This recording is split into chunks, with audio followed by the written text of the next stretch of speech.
Copywriting. Oui, non, c'est ça, le copywriting. Je pense que c'est ça qui est hot avec le copywriting, c'est que c'est comme... Tu sais, il y a des skills que tu apprends dans la vie qui vont te servir dans un aspect de ton existence. Mettons, t'apprends à faire de la pub Facebook, c'est tel que tel, t'apprends à faire de la pub Facebook. Mais si t'apprends, mettons, à parler en public, ben tu vas avoir à parler en public dans plein de situations différentes. Tu sais, en réseautage, en conférence, etc. Puis c'est la même affaire avec le copywriting. Des situations où tu vas avoir besoin d'être persuasif, d'aller chercher l'émotion chez la personne qui t'écoute ou qui te lit, puis de la faire réagir, il va en avoir plein. Tu sais, je veux dire, j'écris... Moi, là, je te dirais que mon histoire d'amour avec le copywriting, à la limite, là, ça remonte à quand j'étais enfant. Quand j'étais enfant, c'était tout le temps moi qui écrivais, tu sais, les textes d'anniversaire de mariage pour faire pleurer tes grands-parents. Mm-hmm. Puis moi, mon grand-père pleure facile, mais ma grand-mère, non.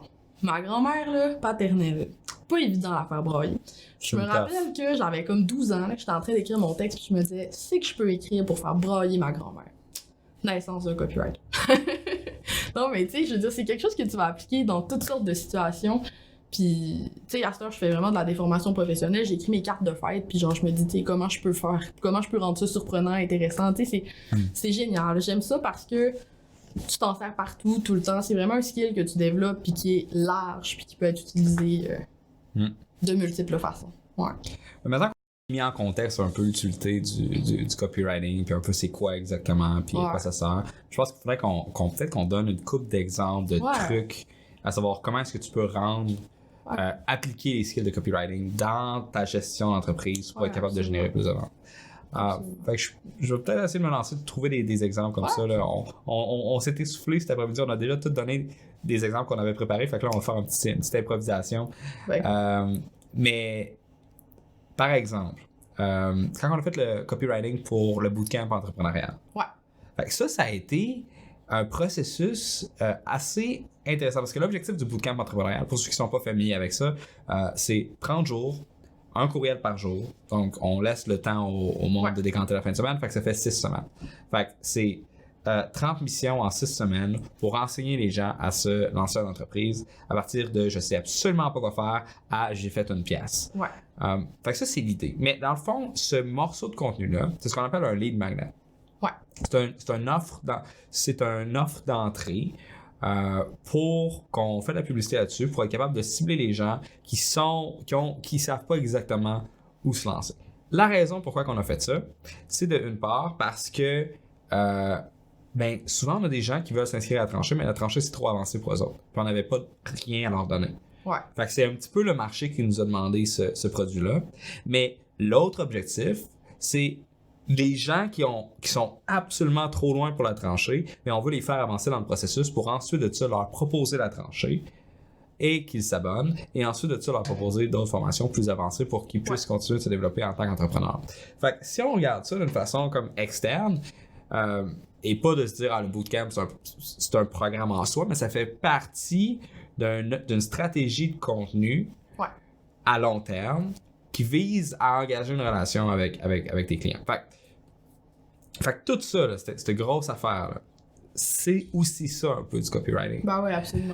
C'est pas juste c'est quoi le type de courriel que tu vas utiliser, c'est quoi que tu vas mettre dans ton courriel, mais c'est aussi c'est quoi ta stratégie de contenu, puis comment est-ce que tu vas venir persuader les gens et les influencer au fil de ta séquence. Non, c'est ça. Tu sais, comment tu vas les faire progresser pour qu'ils aient confiance en toi, pour qu'ils sachent que ce que tu fais, c'est important, c'est intéressant pour eux, etc. Puis je fais un peu la même chose quand j'ai créé mon aimant client, qui est mes 10 mini-trucs de persuasion. Là, ça pogne au bout. Je suis super surprise des retours que j'ai sur cet aimant client-là. Les gens adorent ça. Puis quand je l'ai bâti, tout était pensé pour que ce soit facile et le fun. C'est 10 petits trucs de persuasion que j'envoie par courriel, un par jour. Puis le premier, il est court comme ça. Le deuxième, il est court comme ça. Le troisième, il est court comme ça. Pour ceux qui écoutent présentement, parce que c'est un podcast, ça veut dire qu'il est court. Ça veut dire qu'il est vraiment court. Puis après ça rallonge. Tu sais, tranquillement, pas vite, à mesure que les trucs avancent, puis à mesure que les gens comprennent que ça a de la valeur pour eux, puis que c'est engageant, que c'est pertinent. Puis mon 9, 10e sont beaucoup plus longs. Puis j'ai 70% de taux d'ouverture à mon 10e truc. Parce que c'est tellement bon que les gens, ils veulent savoir c'est quoi le 10e truc. Puis ça fonctionne super bien parce que quand les gens arrivent à la fin de cette séquence-là, sont convaincus que le copywriting, c'est hot. Ils se sont déjà améliorés parce que c'est des trucs concrets que je leur donne. Certains qui sont bien niaiseux, mais qui font une vraiment grosse différence. Et je peux donner le premier, mettons, fais des sauts de ligne. Fais des sauts de ligne. Oh my god, arrête, ça va me faire une crise urticaire. Donc, oui. Fais des sauts de ligne. Bon, fait qu'il y a une différence entre un saut de ligne et un retour de ligne. Tous ceux qui sont en train d'écouter et que vous êtes, et que parfois vous écrivez, on voit ça aussi sur le forum de discussion. Moi, j'édite tous les posts que je vois qui font juste des retours de ligne. Donc, mettons, des fois, tu peux faire Enter. Ouais. Puis là, ton curseur s'en va juste en dessous de ton texte. Ouais. Ça dépend de comment ton truc est programmé. Ouais. Fait que ça se peut que tu aies fait un retour de ligne ou ça se peut que tu aies fait un saut de ligne. Ouais. Fait que si tu fais Enter puis ton texte est collé par en haut, ça c'est un retour de ligne. Ouais. Ça veut dire que ton éditeur de texte, il pense que tout ce que tu as écrit, c'est juste un gros bloc de paragraphe. Alors que lorsque tu fais un saut de ligne, il distingue ça en 2 paragraphes différents, puis il met un espacement particulier entre les deux. Puis il y a une différence entre un espacement entre des paragraphes, puis un espacement entre 2 sauts de ligne. Fait qu'il y a du monde qui font Enter, qui continuent d'écrire. Ce n'est pas la bonne façon de faire. Ouais, mais il y a des éditeurs de texte comme pas le choix. Ouais. Tu désinstalles dans ce temps-là. Puis moi, ça dépend non seulement de ton éditeur de texte, mais je pense que ça a rapport avec tes settings de laptop. Parce que Marie-Pierre, quand elle faisait des articles ou du contenu, puis moi, je l'ouvrais dans mon truc, c'est tout le temps des Enter. Ouais. Alors que moi, je fais Enter une fois, puis ça fait la séparation entre les paragraphes. En tout cas, ça me rend fou, man. Quand je joue du monde. Mais moi aussi, ça me rend fou parce que.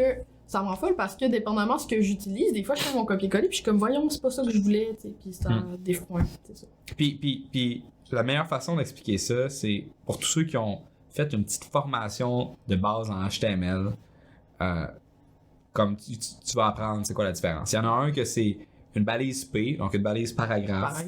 Avec une autre balise paragraphe. Puis il y en a un autre que c'est une balise paragraphe qui contient 2 BR, que c'est des breaks, des line breaks, dans le fond. Fait que des sauts de ligne. En tout cas, on est sauté sur un sujet qui n'a pas nécessairement rapport. Ouais, mon point c'était juste fais des espaces entre tes phrases, c'est tout. Ouais.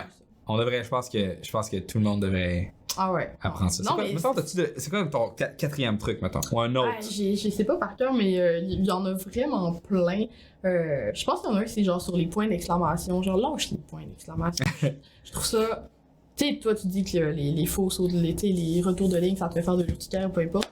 Moi, c'est les points d'exclamation. Genre, quand les gens veulent paraître enthousiastes, puis que pour avoir l'air enthousiaste parce qu'ils te vendent de quoi, ils sont comme « Oh yeah! Non, point d'exclamation, point d'exclamation, point d'exclamation. » À toutes les phrases, ça arrive tellement souvent, là. Puis je pense que ça m'énerve parce que mon naturel, c'est ça. Des fois, je me relis, là, puis il y a genre 8 points d'exclamation, puis je suis genre « Oh non! » Puis là, j'enlève les points d'exclamation parce que si t'en mets 1000, ça n'a aucun impact. Je veux dire, ton point d'exclamation, si tu veux qu'il insiste sur quelque chose, faut qu'il y en ait un, faut pas qu'il y en ait 18, tu sais. Ouais. Fait que, il y a un des trucs que c'est tout simple, c'est ça, mais sinon, j'ai des trucs plus psychologiques, si on veut, tu sais, où on va parler plus de... Ah, je vais te donner mon préféré, ok? C'est pas psychologique, c'est juste mon préféré, c'est le segway. Le segway, c'est malade. C'est ma technique de copywriting préférée. Segway, c'est un mot qui vient de l'italien, c'est un terme musical, qui veut dire, en fait, que tu dois jouer 2 morceaux de musique d'affilée. Donc 2 pièces différentes, puis tu dois les enchaîner sans pause. C'est un segway en musique. Dans un discours, un segway, c'est quoi? C'est quand tu commences en parlant de quelque chose, puis que tu fais un lien avec quelque chose qui semble avoir rien à voir avec ça. Par exemple, tantôt qu'on faisait la formation, je te parlais de ma prosopagnosie, je te disais, tu sais, moi, je reconnais pas les visages de mes amis, mais je reconnais leur voix, leur façon de bouger, leur façon de parler. C'est la même chose en branding. Les gens, ils focusent sur le visage de leur entreprise. Donc, tu sais, c'est ça, ils capotent sur le logo, les couleurs, etc., etc. Mais ils s'intéressent pas assez à la voix, leur façon de parler, c'est quoi la personnalité écrite de leur entreprise. Fait que j'ai réussi à relier un trouble qui fait en sorte que tu différencies pas les visages au copywriting. Ça, c'est un segway. Puis moi, je le trouve extrêmement puissant, puis tu l'as fait avec ton courriel dont on parlait aussi aujourd'hui sur les chandails à laine sur l'affiliation. Tu sais, quand tu réussis à relier 2 choses qui n'ont rien à voir ensemble, c'est vraiment le fun parce que ça te permet de faire du storytelling super facilement, en fait. Le storytelling, by the way, ça, c'est ça fait pas partie... C'est très, très similaire au copywriting. Il y a du storytelling en copywriting. Mais moi, je pense que le storytelling, ça vaut la peine. Ceux qui aiment la rédaction, puis qui sont déjà familiers avec le copywriting, sont comme ou qui aiment la rédaction, mais que ça leur intéresse pas nécessairement de s'intéresser à l'écriture publicitaire.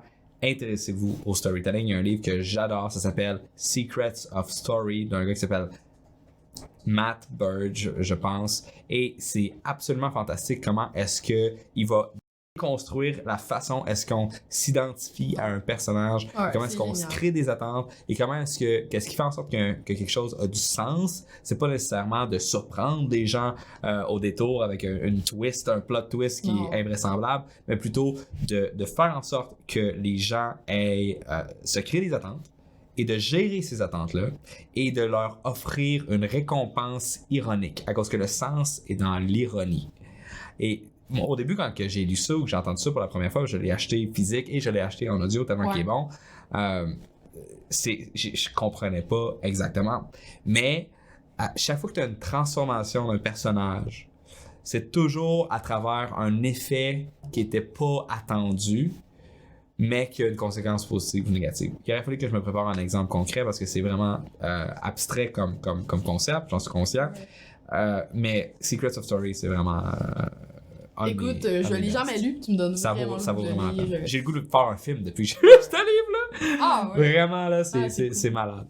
Je peux peut-être parler aussi, moi, de mes trucs préférés en copywriting. Il y a deux choses, je pense, que j'aimerais qu'on aborde, qui sont vraiment importantes. Donc, les titres, super important.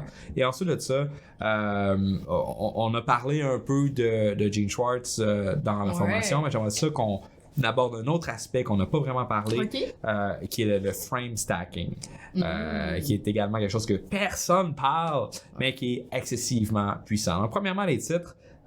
Bon, tu le sais, si ton titre est pas bon, les gens vont pas ouvrir ton courriel. Fait qu'à quoi ça te sert de te forcer pour écrire un courriel que les gens vont pas lire? Même affaire pour les articles de blog, même affaire pour YouTube, où il y a du monde qui vont lire à cause qu'ils lisent tout qu'est-ce que tu écris, à cause qu'ils trippent bien sur toi, mais ça, c'est genre 0.1% de la population. Probablement que t'as pas de culte qui te suit, ou de fangirl, ou de fanboy. Par contre, en tout cas pour les courriels, si t'écris souvent du très bon contenu, t'auras pas besoin de faire des objets clickbait tout le temps. Ouais, t'as raison. Sauf que, mettons quelqu'un qui start là. Ouais, mais c'est toujours mieux d'avoir un bon titre. Puis tu peux faire un bon titre qui est pas genre... Parce que moi, j'haïs les titres genre clickbait exagérés, parce que si tu les fais à répétition, les gens s'écœurent et se désabonnent ou arrêtent d'ouvrir tes courriels. Puis ça, Puis des fois... Tu sais, j'ai déjà testé avec un client, là, on s'obstinait, en fait, on était en lancement, puis ça faisait plusieurs courriels de vente qu'on envoyait, puis moi, je voulais envoyer un courriel, genre, tu sais, que je disais quasiment, tu sais, voici la page de vente de la formation, là, j'exagère, là, mais tu sais, mon objet était très, très, très straightforward, très clair, puis mon client voulait qu'on fasse un autre objet clickbait. Fait qu'on a fait un test A/B, parce que j'avais le goût de m'obstiner, puis ça me tentait, puis évidemment, le sien a eu un plus gros taux d'ouverture, mais le mien a eu un plus gros tau de clic, puis a généré plus de ventes. Fait que j'ai gagné. Parce que l'affaire, c'est que ton titre, en fait, génère des attentes. Ça revient à ce que je disais sur le storytelling. C'est ça, c'est que les gens, faut pas qu'ils soient déçus quand ils arrivent dans ton courriel. Fait que quand tu fais un clickbait, faut que le contenu de ton courriel soit vraiment hot et satisfaisant. Faut que le clickbait en ait valu la peine, puis que je me dise, man, je suis contente d'avoir cliqué, genre, c'était cool. Sinon, tu viens de me décevoir, puis si tu me déçois à répétition, man, exact.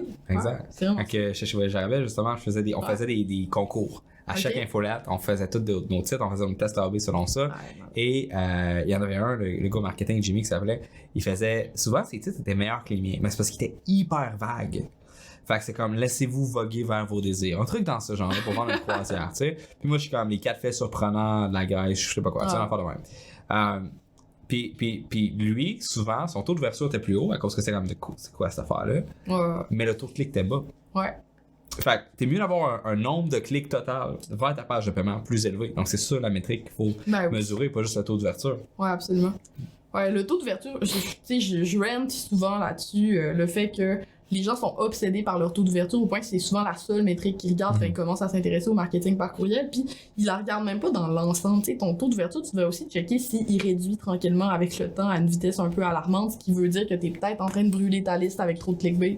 Tu sais, c'est le genre d'affaires qu'il faut garder, là. Moi, ce que j'aime vraiment, c'est que des fois, je teste mes lead magnets pour savoir s'il y a des bugs ou peu importe. Fait que là, moi, je suis moi-même dans mes séquences de vente. Puis, je reçois moi-même mes courriels. Puis des fois, je reçois un courriel, puis soit que je vois pas sur mon app d'email c'est qui le sender ou peu importe. Puis, tu l'ouvres. Puis je l'ouvre parce que je pense que c'est quelqu'un qui veut me parler. C'est parfait. Puis là, je lis comme les premières phrases. Puis là, moi, ça fait tellement longtemps que j'ai écrit ce courriel-là que j'ai oublié c'était quoi. Fait que là, je suis comme, hein? Puis là, c'est bien pertinent ce qu'il dit, ce gars-là.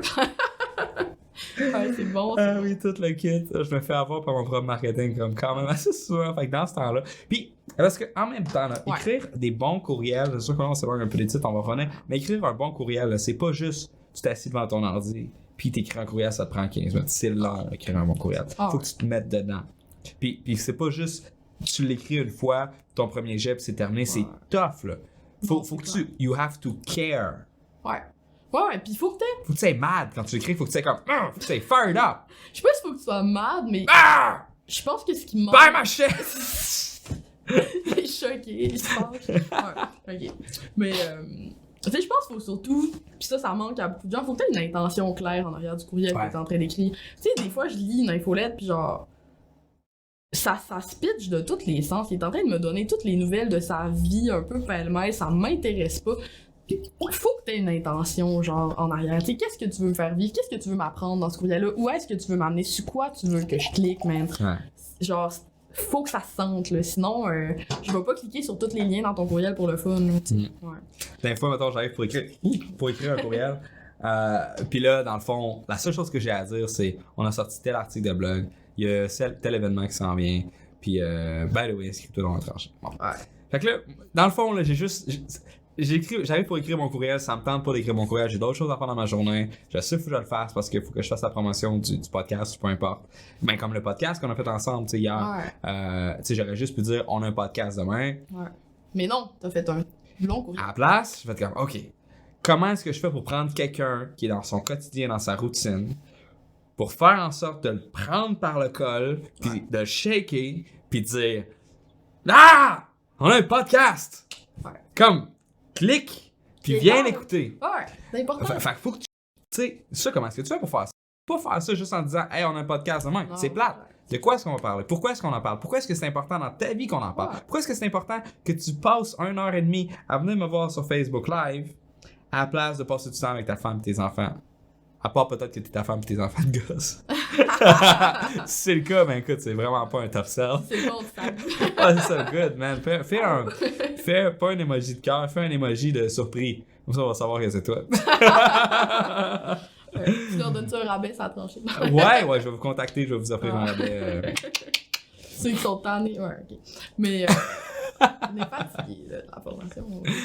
On a travaillé toute la journée super fort pour vous autres. Mais non, je suis 100% d'accord. Puis je pense que c'est ça qui manque en fait souvent aux gens. Là, c'est que ils me disent ça me tente pas d'écrire mon infolette. Ouais, mais c'est parce que tu traites ça comme une espèce d'infopub plate. Mais c'est pas censé être une infopub plate. C'est censé être une occasion genre d'être créatif puis d'apprendre de quoi au monde puis de raconter des histoires. Puis tu sais, c'est quand tu développes, mettons, l'art du segway, là, on a parlé du segway il y a 5 minutes, mettons que t'apprends à faire des segways, man, tu peux pas avoir d'idée pour ton infolette, là.